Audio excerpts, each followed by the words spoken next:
Hello po, magandang araw po sa inyong lahat. Ngayon po ay magigisa ako ng ginisang ampalaya with giniling.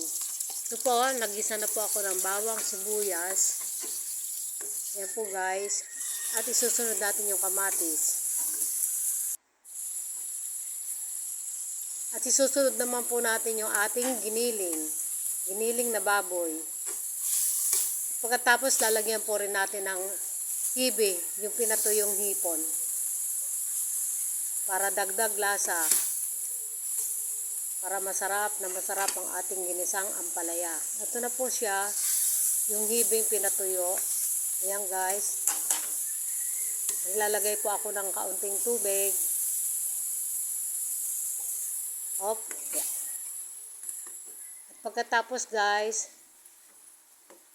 ilalagay ko naman po yung ating ampalaya.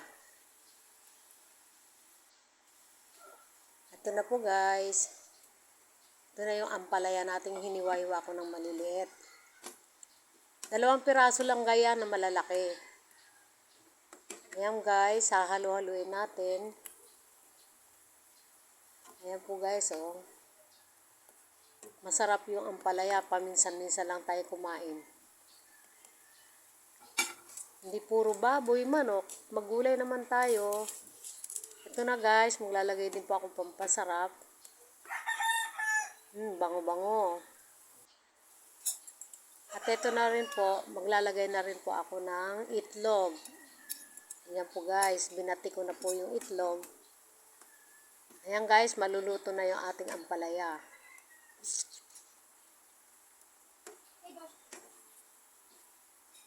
Ayan guys, pwede na tong ampalaya na to. Medyo luto na, wag natin masyadong lutuin. Ayan guys, oh. Kailangan crunchy konti. Ito na guys, ang ating ginisang ampalaya with giniling.